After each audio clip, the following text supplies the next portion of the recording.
I destroyed my wife's life methodically, and she never saw it coming. That's not something a man admits easily, especially not a man like me. 42 years old, calloused hands from 20 years in logistics, the kind of guy who fixes his own truck and never missed a single one of his kids' games. But here I am, sitting in what used to be our living room, and I need to tell someone how Clara's perfect world came crashing down. We'd been together 19 years. Clara was the sharp one, the corporate climber who could dissect a quarterly report the way I could diagnose an engine problem. She thrived on boardroom politics while I kept the real world running, making sure products got from point A to point B, managing drivers who'd rather argue than deliver, solving problems that couldn't be fixed with a PowerPoint presentation. For years, we balanced each other. She'd come home from her glass tower downtown, kick off her heels, and I'd pour her a glass of wine while she vented about office politics. I'd tell her about supply chain disasters and union negotiations, and she'd listen with genuine interest, asking questions that showed she understood more about my world than her colleagues would ever guess. But something shifted about 3 years ago. Subtle at first. The kind of changes you notice in retrospect, like watching rust slowly eat through metal. One Thursday night, she mentioned her company's upcoming gala, then quickly added, "You wouldn't really fit in. It's all corporate types. You'd be bored." I reminded her, "I've attended those events before. Remember the Christmas party 2 years ago?" She waved dismissively. "That was different. This is more exclusive." Her phone became a fortress. Face down, always. A passcode appeared where there'd never been one. She'd light up reading texts, fingers flying across the screen with an energy I hadn't seen in years. Then I'd walk in, and the phone would disappear into her pocket, her smile evaporating like morning dew. The laughter hurt most. Clara had this specific laugh for genuine joy, unguarded, almost musical. It used to fill our house when we'd joke over dinner or watch old comedies on Sunday nights. Now that laugh belonged to someone else, someone on the other end of those late-night calls she'd take in her home office with the door locked. 3 weeks ago, everything crystallized into painful clarity. I'd come home early from a canceled delivery run, walking into our kitchen to find Clara hunched over her phone, whispering urgently. Her whole body was animated in a way I hadn't seen in months, not with me anyway. She was saying, I know. He won't be home until late. We can—" She saw me. The blood drained from her face so fast I thought she might faint. "It's just work," she snapped, recovering with surprising venom. "Don't be so paranoid." I kept my voice level. "Who's working this late?" "My boss needs the Singapore reports by morning. You know how demanding he is." But her eyes wouldn't meet mine. They darted to the phone, to the door, anywhere but my face. Her voice carried a sharp edge of guilt, dressed up as anger, the sound of someone caught.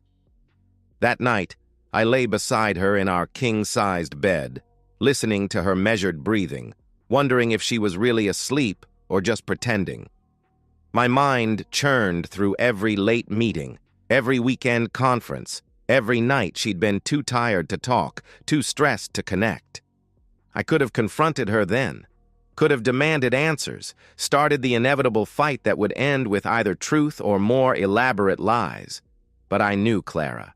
She was brilliant at corporate warfare, at spinning narratives, at making others doubt their own perceptions. If I was going to do this, I needed ammunition she couldn't deflect.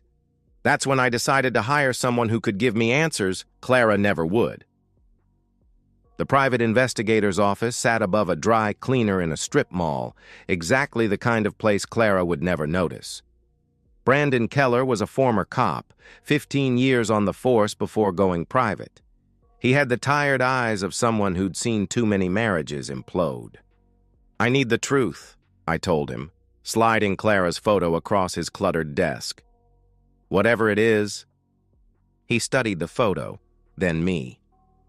"The truth usually hurts. You prepared for that?" I thought about Clara's guilty eyes in our kitchen. The lies hurt worse. Fair enough. It'll be $3,000 for comprehensive surveillance. 2 weeks minimum. Brandon was worth every dollar I'd scraped together from my separate account. Money saved from overtime shifts Clara didn't know about. His first report came within a week, professional and devastating. Tuesday, 4:47 p.m. Subject exited office building with Asian male, approximately 35 to 40 years old. Subjects entered parking garage together. Subject's vehicle remained in garage for 47 minutes. Male's vehicle was parked adjacent. The clinical language somehow made it worse. By the third week, Brandon had established a pattern that turned my suspicions into cold facts. Clara's client dinners were intimate affairs at restaurants I'd never heard of, the kind with dim lighting and wine lists longer than my truck's maintenance manual. Her late meetings corresponded with check-ins at the Marriott downtown.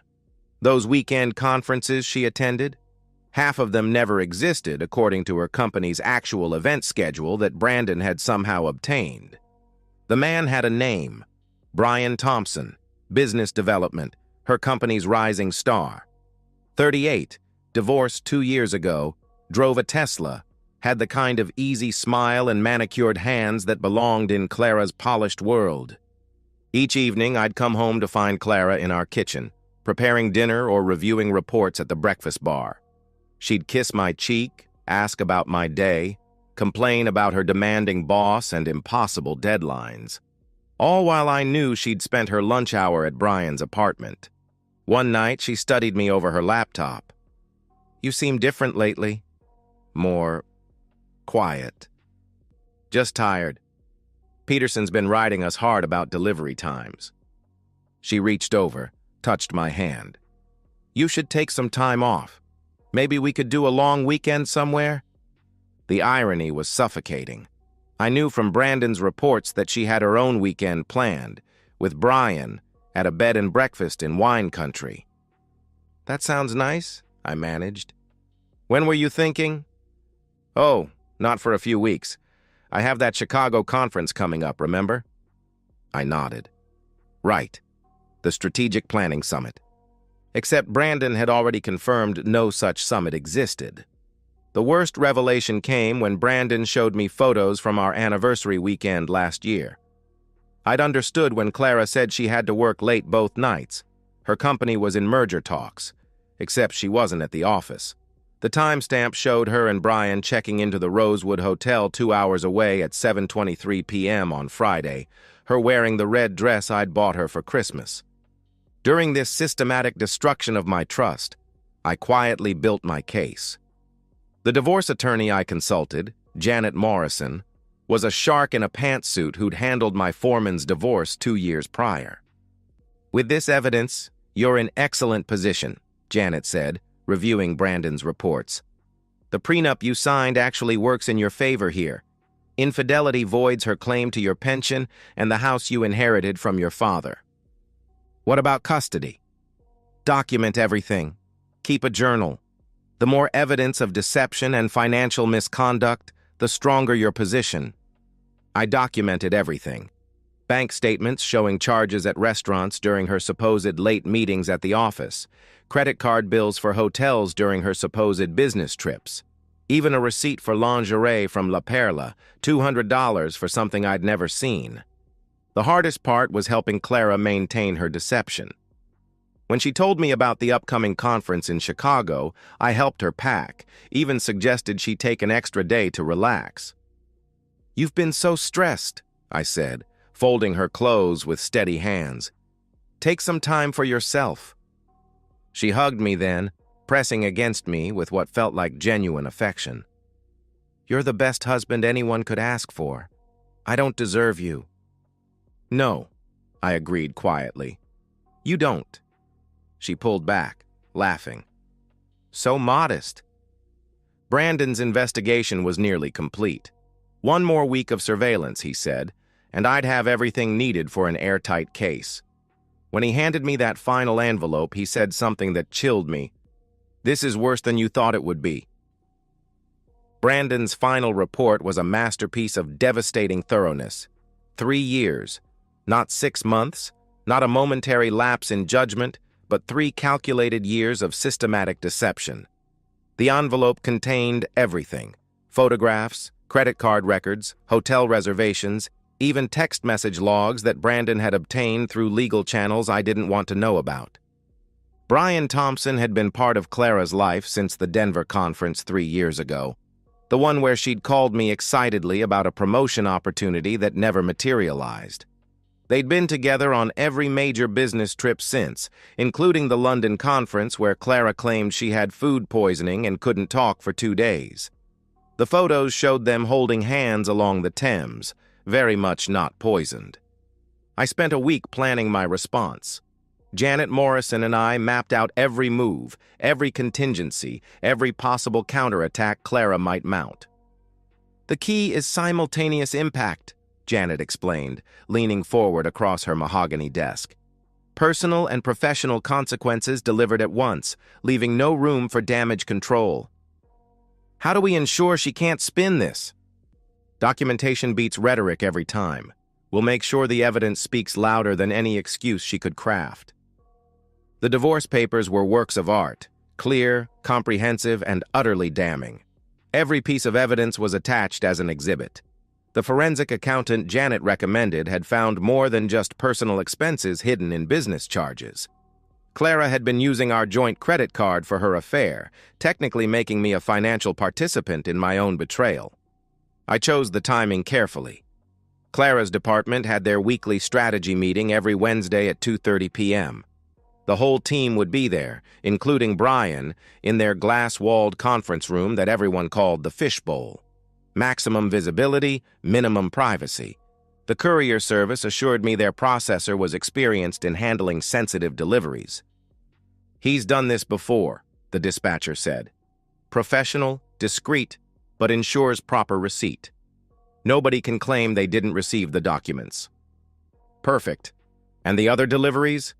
"All synchronized for 2:45 p.m. as requested." Meanwhile, I prepared the other pieces. Her HR department would receive their copy simultaneously. An anonymous tip about inappropriate relationships and expense fraud, complete with documentation. Brian would get his package at the same time, though his would include something extra. Screenshots of Clara's texts to her girlfriend about how Brian was fun but not marriage material, and how she'd never leave Ethan for him. At home, I was the perfect husband. I fixed the leaky faucet Clara had been complaining about, made her favorite dinner on Tuesday night, even suggested we watch that British mystery series she loved. She curled against me on the couch, sighing contentedly. "You're being so sweet." "What's gotten into you?" "Just realized I haven't been appreciating you enough." She kissed my cheek. "Well, I like this version of you. Maybe we should fight more often if this is the makeup phase." "We haven't been fighting." "No, but we've been distant." "I'm glad we're reconnecting." I even helped with her presentation for Wednesday's meeting, reviewing her slides, suggesting improvements. She'd be at her best when the world came crashing down, confident, polished, completely unprepared. The children were my biggest concern. Sarah, 14, and Mike, 16, deserved better than to be blindsided. Without revealing specifics, I had careful conversations about how sometimes families change, how both parents would always love them regardless of what happened between adults. Mike confronted me directly Tuesday night, because he'd inherited my inability to dance around difficult topics. "Are you and Mom okay?" "We're working through some things." That's what Jeremy's dad said before his parents divorced. I set down my wrench. We'd been working on his car. "Whatever happens, you and Sarah are our priority. That won't change." "But something's happening." "Something's changing, yes. But you don't need to worry about it tonight." Wednesday morning arrived crisp and clear. Clara dressed in her power suit, charcoal gray with the pearl necklace I'd given her for our 10th anniversary. She reviewed her presentation one more time over breakfast, practicing her key points while I nodded and offered encouragement. "The quarterly projections are solid," I said. "You'll nail this." She beamed. "You really think so?" I think you'll get exactly what you deserve. She laughed. Such an odd way to phrase it, but I'll take the confidence boost. She kissed my cheek before leaving. Wish me luck. Good luck, Clara. I took the day off work, telling my supervisor I had a family emergency brewing. Not a lie, really. I sat in my truck in a parking lot across from Clara's office building, watching the clock creep toward 2:30. At 2 o'clock, I sent a single text to Clara. I know about Brian. It's over. Then I turned off my phone and waited. At 2:35, I saw movement in the fishbowl conference room, tiny figures visible even from my distance. Someone had stood up abruptly. Others were gathering around. The meeting was definitely disrupted. When that courier walked into her office building, Clara had no idea her world was about to explode in front of everyone who mattered to her career. The courier entered the fishbowl at 2:47 p.m. I watched from my truck as the tiny figures in the conference room shifted, heads turning toward the interruption. Even from across the street, I could identify Clara by her posture, that straight-backed confidence that was about to shatter. My phone, turned back on at 3 p.m., exploded with missed calls and texts. 23 calls from Clara, 4 from Brian, 1 from a number I didn't recognize, probably Clara's office phone. Her first voicemail, left at 2:52 p.m., was barely controlled panic. Ethan, what is this? Call me back immediately. This is insane. Call me. The second, at 2:58 p.m., had shifted to damage control. We need to talk about this privately, not like this. Please. By 3:15 p.m., anger had taken over. You bastard! You complete bastard! How dare you do this to me at work? I didn't respond. Instead, I drove home, made coffee, and sat at our kitchen table with Brandon's complete report spread before me. Evidence of 3 years of lies, organized chronologically, a roadmap of betrayal. Clara's car screeched into the driveway at 3:47 p.m. She must have left immediately after the courier, abandoning whatever remained of her presentation.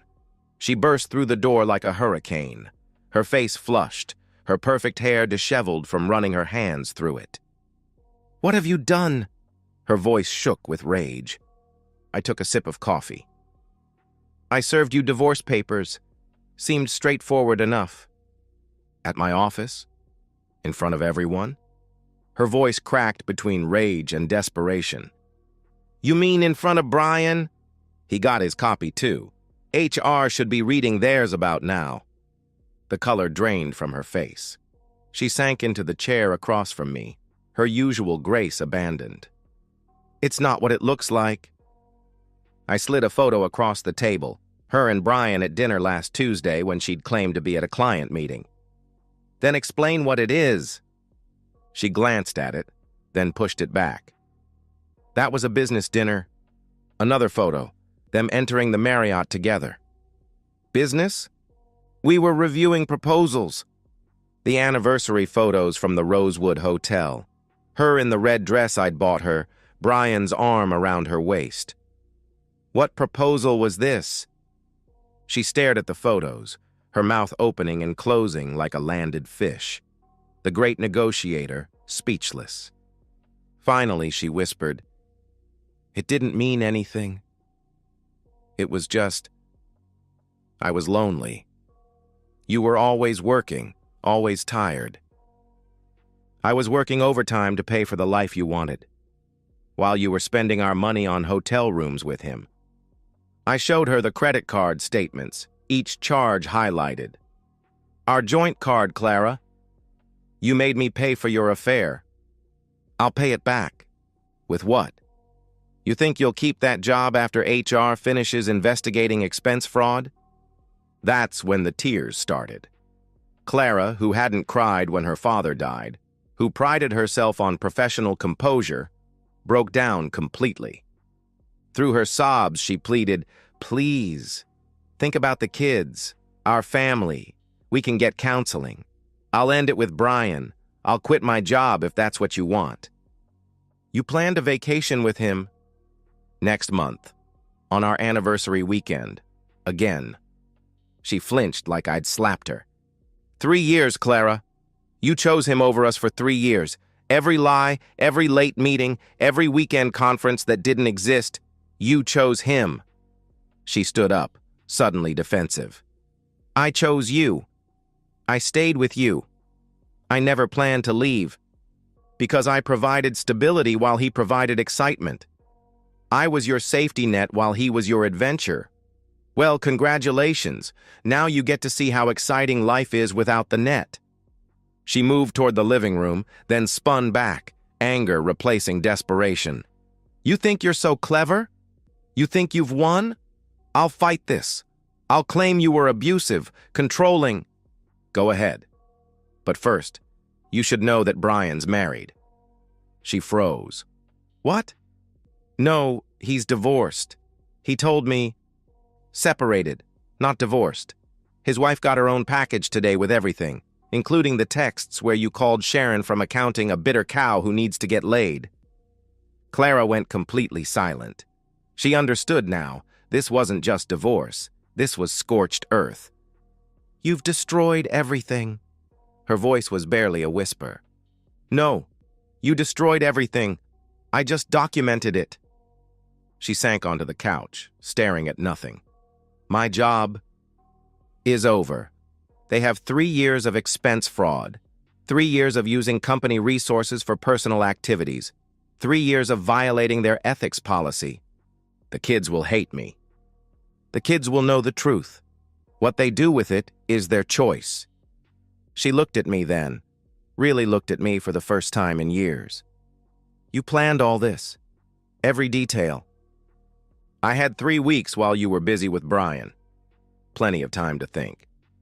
When I told her about the HR report, she went completely silent.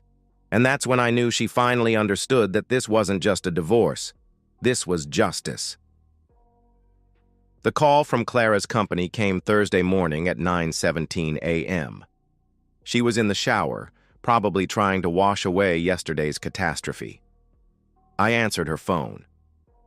This is Martin from HR. Ms. Patterson needs to report to Human Resources immediately upon arrival. I'll let her know, I said, already knowing how that meeting would end. Clara emerged from the bedroom in her best suit, full armor for corporate combat. Don't wait up. I'll be dealing with this mess you created all day. I shrugged. It's your mess, Clara. I just exposed it. By noon, she was home, carrying a banker's box of personal items. 15 years with the company ended in a morning. Her face was a mask of shock. She set the box down heavily. They had everything, every receipt, every hotel charge on the corporate card, every sick day that matched Brian's travel schedule. They knew about London, Denver, even the client dinner I expensed when I was actually... She stopped herself. With Brian. Yes, they knew. She collapsed onto the couch. He threw me under the bus, told them I pursued him, that he tried to end it multiple times, that I threatened his position if he didn't comply. You picked a real winner. His wife was there, in HR. They brought her in to verify timeline details. Clara's voice was hollow. She's pregnant. 6 months. The next days brought systematic destruction. Clara's company not only fired her, but marked her file for gross misconduct, the kind of scarlet letter that follows you in corporate circles. Her carefully cultivated network evaporated overnight. LinkedIn connections disappeared. Recruiters who'd courted her for years wouldn't return calls. Brian kept his job, barely. Transferred to the Seattle office, demoted to senior analyst. His wife, armed with the evidence I'd provided, filed for divorce immediately. He blocked Clara's number, pretended she'd never existed. The man she'd risked everything for became a ghost. Our kids found out despite our attempts at damage control. Mike overheard Clara crying on the phone to her sister, piecing together enough to confront her directly at dinner Sunday night. Were you cheating on Dad? Clara's silence was answer enough. Sarah's voice was small. For how long? Clara started. It's complicated. 3 years. The trips, the late meetings, the conferences. Most of them were lies. Mike stood up from the table, his chair scraping against the floor. All those times you missed my games for work? Clara reached for him. Mike, please. He pulled away. I hate you. Then walked to his room. He hasn't spoken to her since. Sarah lasted 2 more days before breaking. She'd found Clara's laptop open to apartment listings, studio apartments in the sketchy part of town, the only thing Clara could afford without a job. You're really leaving? Clara, still trying to spin reality, said, Dad's making me... Sarah interrupted. No, you left already. You've been leaving for years. Dad's just making it official. The divorce proceeded with mechanical efficiency. Clara's attorney, a public defender since she couldn't afford private counsel, advised her to accept my terms. The evidence was overwhelming, the prenup ironclad. I got primary custody, the house, my pension intact. Clara got $40,000 in savings and her car. She found a job eventually, assistant manager at a retail chain, making 1/3 of her previous salary. The woman who once presented to CEOs now handles customer complaints and schedules part-time workers. Moving day was yesterday. I watched her load boxes into a rented truck, her designer clothes looking absurd against the U-Haul's dirty interior. Brian had sent movers for his wife.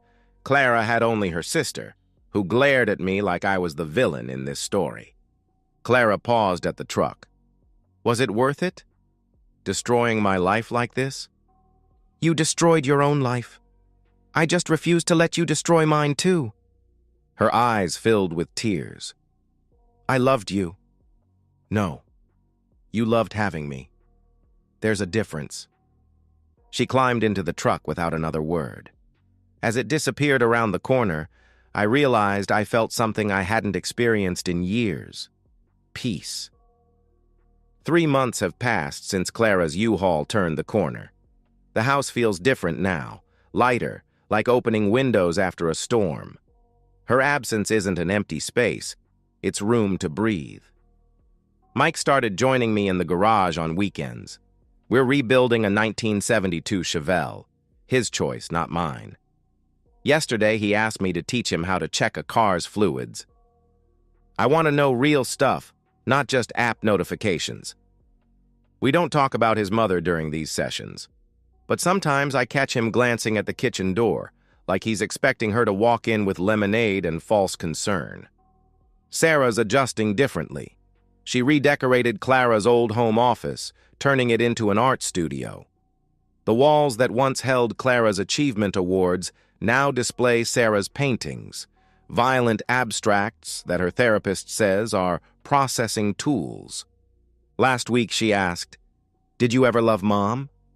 I loved who I thought she was, but that person might never have existed. She considered this. That's sad. Yes, it is. Clara lives 40 minutes away in a 2-bedroom apartment above a bakery.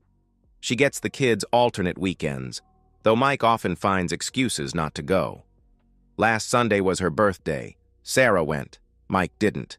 Sarah said they ordered Chinese takeout and watched Netflix. No Brian, no romance, just Clara alone with the consequences of her choices. She still sends emails sometimes, usually late at night when the wine hits. They range from accusatory to pleading, sometimes both in the same message. I don't respond anymore. Janet Morrison, my attorney, files them away in case we need them. The corporate world Clara loved so much has memory. She applied for 17 positions last month. I know because a friend in HR at one company told me. Her reputation precedes her now. The executive who expensed affair hotels, who got caught and fired for misconduct. She's radioactive in the circles that once celebrated her. Brian Thompson remarried last month, a woman from his Seattle office, according to LinkedIn. 24 years old, fresh from MBA school. Clara found out through Instagram. She called me crying that night, drunk and incoherent. "You ruined my only chance at happiness."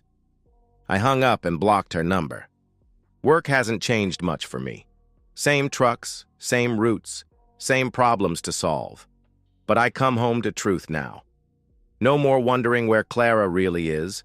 No more pretending not to notice lipstick shades I didn't recognize. No more lying awake beside someone who was thinking of someone else. The Chevelle runs now. Mike and I got it started last weekend, and the look on his face when that engine turned over, pure joy, untainted by pretense. We drove it around the block, windows down, classic rock on the restored radio. Mom ever ride in cars like this? Your mother preferred luxury. Leather seats, climate control, isolation from the road. He grinned. That's boring.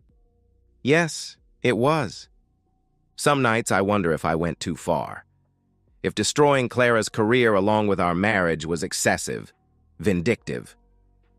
Then I remember those 3 years of lies, the photos from our anniversary, the casual cruelty of making me finance my own betrayal.